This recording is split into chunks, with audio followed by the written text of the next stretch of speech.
le monde tourne. Direction la Birmanie, refusant de tirer sur leurs concitoyens. Les informations pullulent. Tout de suite, voici les informations. C'est le moment d'ouvrir la page internationale avec Ealichi Dorelas depuis Boston, Massachusetts.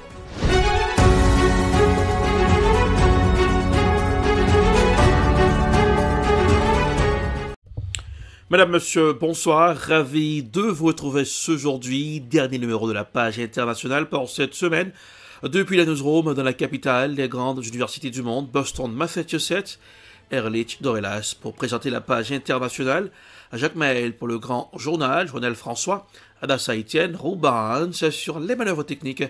Bonsoir aux auditeurs de la radio évangélique Hosanna 102.3 FM à Jacques Maël. Volodymyr Zelensky appelle à laisser les abris anti-aériens ouverts 24 heures sur 24 et appelle à un soutien sans faille de la famille européenne lors d'un sommet en Moldavie. Voici un reportage à signer Euronews. Alors que des drones et des missiles ont de nouveau frappé Kiev la nuit dernière, Volodymyr Zelensky souligne l'importance vitale de maintenir ouverts les abris anti-aériens 24 heures sur 24. Le même jour, le président ukrainien rencontrait les dirigeants européens lors du sommet de la communauté politique européenne en Moldavie. Il a réitéré sa volonté de voir son pays intégrer l'OTAN et l'Union européenne.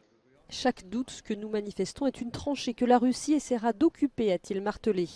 Les efforts diplomatiques sont également passés par Brasilia, où le président Lula a reçu son homologue finlandais.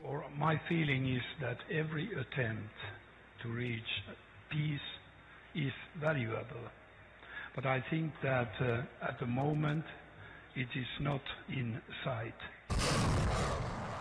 Côté russe, Moscou a affirmé avoir mis un terme à une tentative d'invasion des forces ukrainiennes dans la région frontalière de Belgorod, en partageant une vidéo des attaques qui auraient fait plusieurs blessés.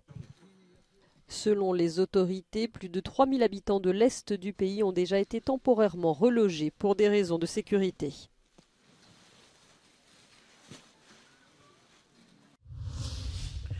La Chine exhorte les États-Unis à mettre fin aux échanges officiels avec la région de Taïwan. La région de Taïwan et les États-Unis signent jeudi leur premier accord dans le cadre de nouvelles négociations commerciales. Le ministère chinois des Affaires étrangères a déclaré que les États-Unis devaient cesser toute forme d'échange officiel avec la région de Taïwan sous couvert de commerce. Écoutons, voici un reportage de préférence signé CGTN News. La démarche des États-Unis viole gravement le principe d'une seule Chine et les trois communiqués conjoints Chine-États-Unis et contrevient à l'engagement des États-Unis de n'entretenir que des relations non officielles avec la région chinoise de Taïwan. La Chine a à plusieurs reprises fait des déclarations solennelles aux États-Unis à ce sujet. Les États-Unis doivent cesser toute interaction officielle avec Taïwan et s'abstenir de négocier ou de signer tout accord ayant des implications en matière de souveraineté et de nature officielle avec Taïwan. Ils doivent également cesser d'envoyer des messages erronés aux forces séparatistes qui cherchent à obtenir l'indépendance de Taïwan au nom de l'économie et du commerce. Les tentatives du Parti démocrate progressiste de chercher l'indépendance en s'appuyant sur les États-Unis sous le prétexte de la coopération économique et commerciale sont vouées à l'échec. En réponse à une question sur les relations commerciales entre la Chine et les États-Unis, la porte-parole a déclaré que la Chine s'opposait fermement à ce que les États-Unis politisent et militarisent les questions commerciales, scientifiques et technologiques, ce qui crée des obstacles à la coopération technique normale et aux échanges économiques et commerciaux entre les secteurs industriels et privés et perturbe la stabilité de la production mondiale et de la chaîne d'approvisionnement. Elle a ajouté que de telles actions ne servaient les intérêts de personne. Ces commentaires interviennent après qu'un fonctionnaire du Trésor américain a déclaré que les États-Unis envisageaient de limiter les flux d'investissement et de technologie américains vers les entreprises chinoises dans des domaines tels que les semi-conducteurs avancés, l'intelligence artificielle et l'informatique quantique. Nous irons au Sénégal. 9 personnes ont été tuées jeudi au Sénégal dans les affrontements qui ont éclaté après la condamnation à 2 ans de prison ferme de l'opposant Ousmane Sonko, candidat à la présidentielle 2024, et plus que jamais menacé d'inéligibilité. Voici un reportage à signer Africa News. 9 personnes ont été tuées jeudi au Sénégal dans les violences qui ont éclaté après la condamnation à 2 ans de prison ferme de l'opposant Ousmane Sonko. Face à la situation, les autorités ont confirmé avoir restreint l'accès aux réseaux sociaux et pour le gouvernement, la justice a fait son travail. Un homme politique s'est vu attrait devant la justice à cause d'une dame qui l'accuse d'un certain nombre de choses. La justice a fait son travail. Que n'a-t-on pas entendu depuis tous ces jours? C'est des menaces, c'est des invectives, c'est des intimidations. Le rôle de l'exécutif, c'est de veiller à ce que toutes les institutions fonctionnent. On nous avait dit qu'il n'y aurait pas de justice, que les gens ne reconnaissent pas la justice sénégalaise. Elle a fait son travail, naturellement, en toute indépendance, en toute transparence. Candidat à la présidentielle, Ousmane Sonko est plus que jamais menacé d'inéligibilité. Les autorités ont confirmé qu'il peut être arrêté à tout moment, ce qui pourrait créer de nouveaux troubles. Il n'y a pas aussi de projet insurrectionnel parce que le Sénégal aussi a quelque chose qui est aussi spécifique en Afrique. C'est que le Sénégal a un État fort, qui fonctionne, qui sait faire face, un État debout. Et tout projet insurrectionnel se heurte à la robustesse de cette infrastructure étatique. Donc ici, nous sommes une démocratie dans laquelle les appels à l'insurrection n'ont aucune chance de prospérer. Un autre facteur de tension est le flou entretenu par le président Macky Sall sur son intention de briguer ou non un troisième mandat en 2024.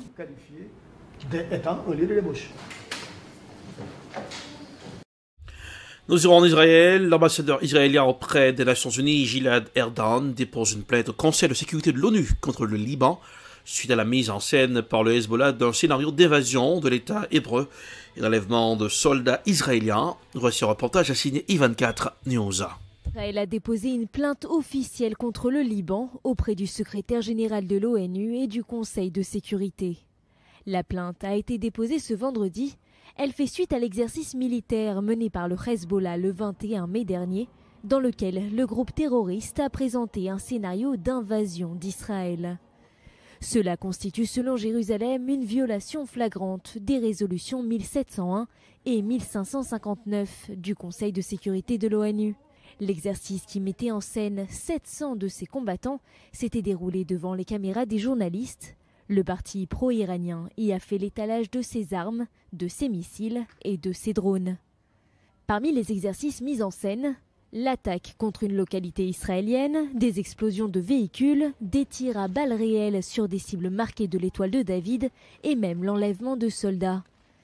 Dans la lettre adressée au secrétaire général de l'ONU, Gilad Erdan a exigé que le Conseil de sécurité condamne fermement l'Iran et le Hezbollah pour avoir déstabilisé la région. Il a ajouté qu'Israël prendra toutes les mesures nécessaires pour protéger ses citoyens et sa souveraineté. Israël attend et demande au Liban de prendre le contrôle de ce qui se passe sur son territoire et d'agir pour empêcher les groupes terroristes de s'armer, de planifier et de mener des attaques terroristes contre Israël. Ce n'est pas la première demande d'Israël au Liban à ce sujet. Mais le gouvernement libanais a un contrôle limité sur certaines parties du pays, en particulier dans le sud où le Hezbollah, lui, exerce une présence significative. De plus, certains le considèrent comme un mouvement de résistance légitime contre Israël et soutiennent ses activités en conséquence. Retournons en Ukraine, une guerre de propagande. Qui fait la propagande? Bistro Liberté avec Caroline Galassetros était sur TVL. Écoutons un extrait de l'émission. Totalement, avec des développements aléatoires importants que nous ne maîtrisons pas, que nous maîtrisons même de moins en moins. Et je pense qu'il est urgent de se forcer, quelle que soit la position ou l'idée qu'on peut avoir même soi-même vis-à-vis des pays, des États. On préfère certaines cultures, certaines civilisations, on a certaines idées, certes, mais il faut tout comprendre. Et donc, le premier truc des géopolitologues, c'est de se mettre à la place des autres. Or, on voit bien que dans ce conflit, la Russie a été immédiatement diabolisée, cornérisée, pas depuis le 22 février 2022, depuis très très longtemps, certainement depuis 30 ans, un peu plus encore depuis l'arrivée de Vladimir Poutine il y a 23 ans, mettons, à peu près, et encore plus depuis 2014, depuis ce qu'on a appelé la révolution de Maïdan, merveilleux coup d'État bien mené qui a déclenché la préparation de l'Ukraine à un affrontement qu'on a progressivement, qu'on a mis en scène.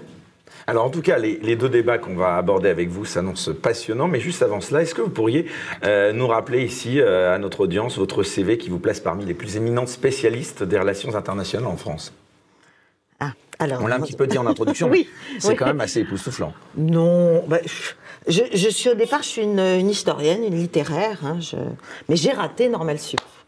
Bon, ouais, c'est des trucs comme Macron, comme beaucoup d'autres. Bon, il y en a aussi qui ont réussi, mais c'est pas forcément, ça n'a pas, je pense à certains, pas forcément donné non plus des miracles. Mais pourquoi je vous demande ça? Parce que je vous demande de nous expliquer pourquoi votre compétence est ainsi niée par beaucoup. Parce qu'elle est, enfin, je vais pas m'envoyer des fleurs, mais je me suis formée très tôt au réel. Parce que j'ai commencé à travailler très tôt sur un sujet très lourd déjà, qui était l'éclatement de l'ex-Yougoslavie. Et donc, je m'occupais pour les services du Premier ministre de l'évaluation et de la prospective et du suivi politico-militaire de ce conflit, qui était un énorme conflit des années 90, le premier de post-guerre froide en Europe, élargi, couplé avec l'élargissement de l'OTAN, etc. Donc, qui était un moment où tous les acteurs étaient là, tous les acteurs mondiaux étaient là, y compris les gens du Moyen-Orient, etc. Donc, j'ai été biberonnée, si j'ose dire, au réel. Et vous avez enseigné donc un petit peu... Alors, quand j'ai quitté, donc 10 ans plus tard, oui, j'ai enseigné parce que j'aimais ça. À HEC, un peu à Normal Sup, au centre de géopolitique. À l'école de guerre. À l'école de guerre. Après, entre-temps, j'ai été en Allemagne. C'est la fin de la page internationale pour ce aujourd'hui. Merci de l'avoir suivi. La production est signée de Prod. Réalisation Télébeltop pour le compte de la radio évangélique Hosanna 102.3 FM à Jacmel. Pour présenter la page internationale Ehrlich Dorelas depuis Boston, la capitale des grandes universités du monde. Couleur du temps. À Boston, c'est aujourd'hui encore température estivalière. C'est toujours le printemps. 82 degrés Fahrenheit. 82 degrés Fahrenheit, qui dit mieux? Voilà, c'est pas de température pour nous à Boston. Ça donne 28 degrés Celsius. Jacmel, 85 degrés Fahrenheit. 29 degrés Celsius. Bonsoir Joannel, bonsoir aux bands, bonsoir aux auditeurs de la radio évangélique Hosanna 102.3 FM à Jacmel. Passez un excellent vendredi et un bon week-end. Bonsoir, à lundi. C'était la page internationale avec Ehrlich Dorelas.